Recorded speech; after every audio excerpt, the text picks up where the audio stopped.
President Obama was not born in the United States of America. He owes the president an apology, he owes our country an apology, and he needs to take responsibility for his actions and his words.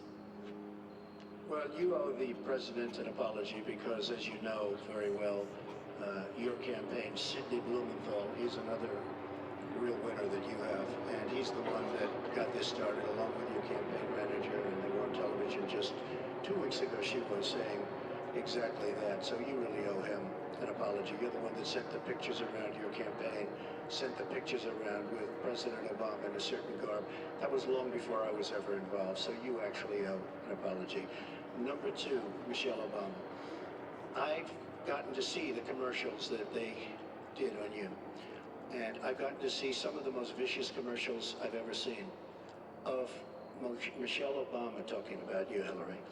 So you talk about friend, go back and take a look at those commercials. A race where you lost, fair and square, unlike the Bernie Sanders race where you won, but not fair and square, in my opinion.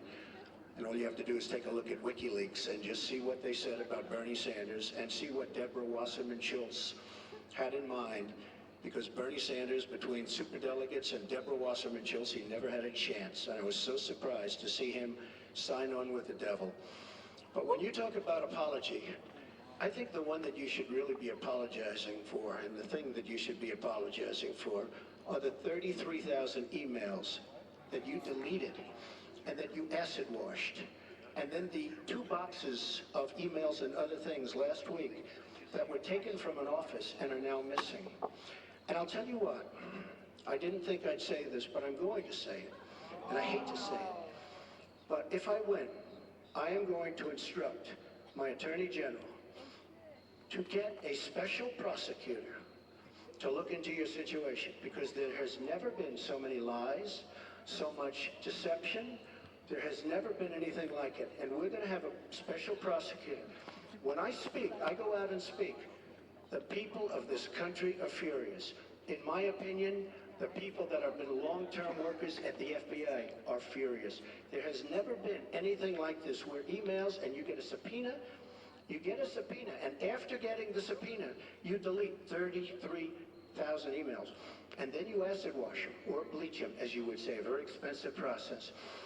So we're going to get a special prosecutor, and we're going to look into it, because you know what? People have been, their lives have been destroyed for doing 1/5 of what you've done, and it's a disgrace. And honestly, you ought to be ashamed of yourself. Secretary Clinton, I want to follow up on that. I'm going to let you talk about email. Because everything he just said is absolutely false, but I'm not surprised.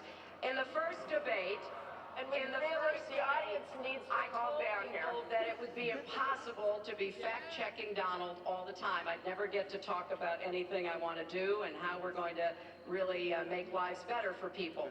So, once again, go to HillaryClinton.com. We have literally Trump. You can fact-check him in real time.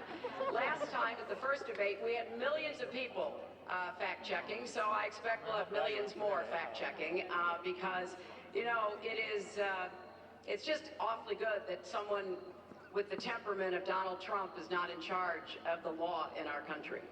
Because you'd be in jail. Secretary Clinton.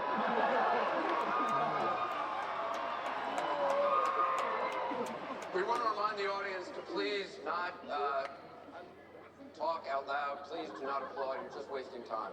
And Secretary Clinton, I do want to follow up on emails. You've said your handling of your emails was a mistake. You disagreed with FBI Director James Comey, calling your handling of classified information, quote, extremely careless. The FBI said that there were 110 classified emails that were exchanged, 8 of which were top secret, and that it was possible hostile actors did gain access to those emails. You don't call that extremely careless? Well, Martha, first let me say, and I've said it before, but I'll repeat it because I want everyone to hear it. That was a mistake, and I take responsibility for using a personal email account. Obviously, if I were to do it over again, I would not. I'm not making any excuses. It was a mistake, and I am very sorry about that. But I think it's also important to point out where there are some misleading accusations from critics and others. After a year-long investigation, there is no evidence that anyone hacked the server I was using, and there is no evidence that anyone can point to at all, anyone who says otherwise has no basis, that any classified material ended up in the wrong hands. I take classified materials very seriously, and always have. When I was on the Senate Armed Services Committee, I was privy to a lot of classified material. Obviously, as Secretary of State, I had some of the most important secrets that we possess, such as going after bin Laden. So I am very committed to taking classified information seriously, and as I said, there is no evidence that any classified information ended up in the wrong hands. Okay, we're going to move on. And yet, she didn't know the letter C on a document, right? She didn't even know what that letter meant. You know, it's amazing. I'm watching Hillary go over facts, and she's going after fact after fact, and she's lying again because she said what she did with emails was fine. You think it was fine to delete 33,000 emails? I don't think so.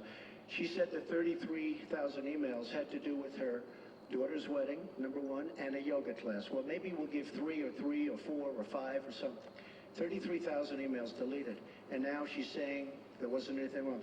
And more importantly, that was after getting a subpoena. That wasn't before. That was after. She got it from the United States Congress. And I'll be honest, I am so disappointed in congressmen, including Republicans, for allowing this to happen. Our Justice Department, where her husband goes onto the back of an airplane for 39 minutes, talks to the Attorney General days before a ruling is going to be made on her case. But for you to say that there was nothing wrong with you deleting 39,000 emails, again, you should be ashamed of yourself. What you did, and this is after getting a subpoena from the United States Congress. We have to move on. Secretary Clinton, you can respond, but we got to move on. We want to give the audience a chance here. In jail, let alone after getting a subpoena from the United States Secretary government. Clinton, you can respond. Then we have to move on to an audience question. Look, it's just not true, and so please You didn't delete them? Allow her to respond, please. personal emails, not official. 33,000?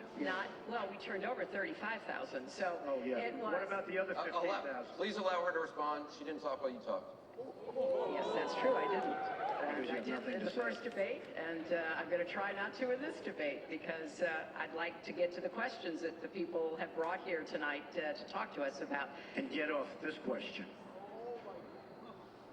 Okay, Donald, I know you're into big diversion tonight, anything to avoid talking about your campaign and the way it's exploding and the way Republicans are leaving you. But let's at least focus on some of the issues that people care about tonight. Let's get to their questions. We have a question here from Ken Karpowitz. He has a question about health care. Ken? I'd like to know, Anderson, why aren't you bringing up the emails? I'd like to know. Why aren't you We brought up the emails. No, it hasn't. It hasn't. And it hasn't been finished at all. Ken Karpowitz has a question. It's nice to 1 on 3. Thank you. Affordable Care Act, known as Obamacare, it is not affordable. Premiums have gone up, deductibles have gone up, co-pays have gone up, prescriptions have gone up, and the coverage has gone down. What will you do to bring the costs down and make coverage better? That first one goes to Secretary Clinton because you started out the last one to the audience. If he wants to start, he can start. Well, go ahead, Donald. No, I'm a gentleman, Hillary. Go ahead. Well, I think Donald was about to say he's going to solve it by repealing it and getting rid of the Affordable Care Act. And I'm going to fix it because I agree with you.